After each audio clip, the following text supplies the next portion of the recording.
आगे देखिए, मुझे एक बड़ी पुरानी घटना है, जाहिर है हम लोगों की सुनी सुनाई है। 1971 का जब युद्ध हो रहा था, और जब बात इसको सिर्फ आजम खान से जोड़ा जाता है, लेकिन ये कई जगह हुआ था।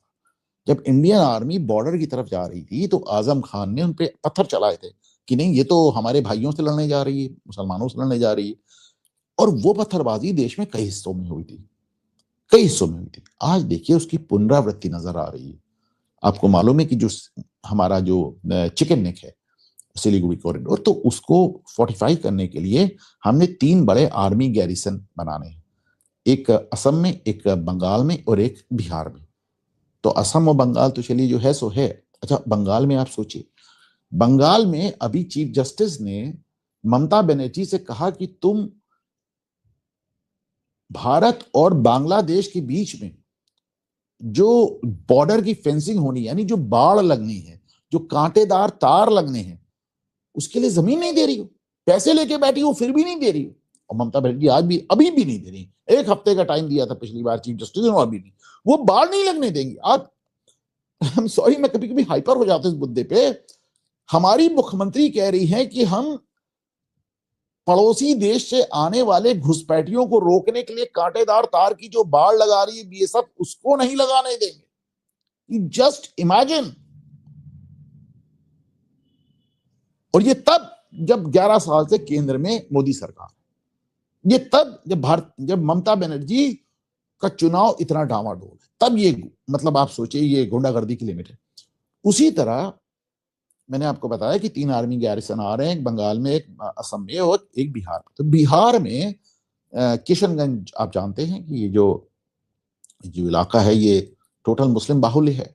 और शर्जील इमाम जो कह रहा था कि चिकन नेक से भारत को काट देंगे, नॉर्थ ईस्ट को काट देंगे, जो जेल में बंद है उमर खालिद के साथ, बड़े वामपंथी बनते हैं, लेकिन बीच में कहा हम चुनाव लड़ेंगे। कहां से लड़ेंगे? जाके मुसलमानों के गढ़ से किशनगंज से लड़ाएंगे। किशनगंज का रहने वाला नहीं है, पर किशनगंज से लड़ाएंगे, क्योंकि वहां मुसलमान है। ये वही इलाका है जहां से ओवैसी के 5 विधायक जीते हैं। अब वहीं पे एक आर्मी बेस बनना है। खड़े हो गए ओवैसी के विधायक, क्या नाम है उनका, तौसीफ आलम। उनका नहीं बनने देंगे आर्मी बेस, नहीं बनने देंगे। जाइए कहीं और बनाइए, किसानों की जमीन है। अरे भैया, तो किसानों की जमीन पे ही तो बनेगा ना। किसी पीवीआर को गिरा तो तुम्हारी रोडें बनती हैं, तुम्हारी सड़कें बनती हैं, कहा किसानों की जमीन से ही तो होके निकलती है ना। उनका हम आर्मी बेस नहीं बनने देंगे। अच्छा, ये तो चलिए एमआईएम के विधायक है तौफीक आलम। ये इनके जो वहां से किशनगंज से जो सांसद है, वो तो कांग्रेस का है। क्या मोहम्मद आसिफ या कुछ नाम है उसका।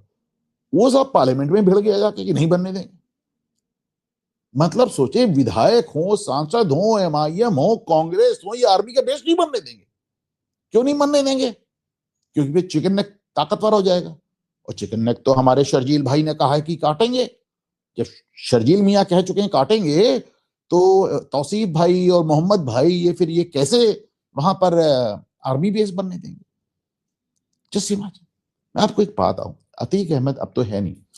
जब अतीक अहमद जिंदा था, और जिस समय भाई उसका तो जेल से भी खौफ चलता था, उस वक्त मोदी सरकार ने एक बड़ी जबरदस्त काम किया था। ये जो इलाका है अतीक का, एक्चुअली अतीक का जो गांव है उसका नाम है कसारी मसारी। तो वो हमारे शहर के एक कोने में है, और उसी से जोड़ के उसने थोड़ी दूर पे शहर जहां शुरू होता है अपना घर बना लिया। तो उस पूरे इलाके में उनका खौफ, ऐसा खौफ कि आप सोच नहीं सकते। तो ये जब मोदी सरकार बड़ी सिंह ने दूसरा काम किया, अब वो इलाके में वो लोगों को बसने नहीं देता, एकदम खाली पड़े इलाके। मोदी सरकार ने वहां पे सीआरपीएफ का केंद्र बना दिया, आईटीबीपी का केंद्र बना दिया, पीएसी का केंद्र बना दिया, जितनी मतलब सेंट्रल स्टेट फोर्सेस सब वहीं पे उनके हेडक्वार्टर्स बना दिए। अब साहब उस पूरे इलाके में कभी इस वर्दी का आदमी, कभी उस वर्दी का आदमी, सब नजर आता था। बल्कि आईटीबीपी वालों को, मैं आपको बताया भी था शायद एक बार, कि आईटीबीपी वालों को जब कब्जा लेने जाना था, तो पता चला था कि जिस जगह उनका हेडक्वार्टर बनना था, आईटीबीपी का हेडक्वार्टर, जब आप प्रयागराज एयरपोर्ट से उतरेंगे तो ठीक सामने। तो वो पूरी जमीन जो थी, गद्दी गद्दी जो अतीक की कास्ट थी, गद्दी मुसलमान जिसे कहते, पूरी गद्दियों के कब्जे में थी। तो उनके कमांडर साहब थे।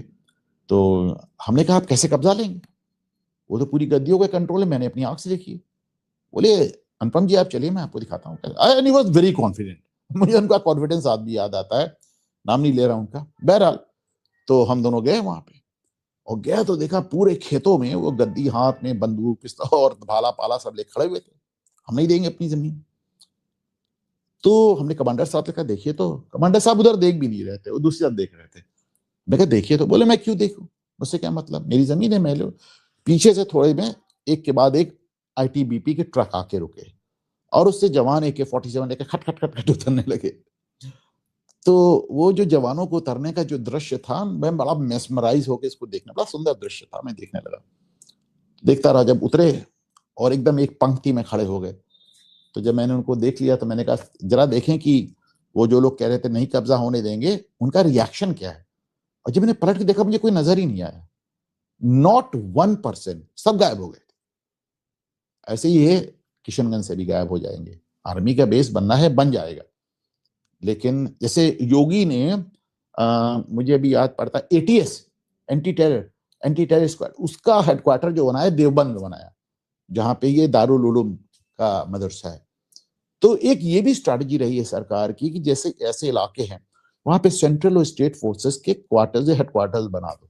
तो जब, जाहिर सी बात है, वो पुलिस तो नहीं है ना कि अब जाके FIR लिखाएं वहां पे, लेकिन ऐसे जब वर्दीधारी वहां पर बंदूक लेकर टहलने लगते हैं, तो जाहिर सी बात है कि जो वहां पे एंटी सोशल एलिमेंट्स होते हैं या गुंडा तत्व होते हैं, उनका मोराल बहुत कम हो जाता है।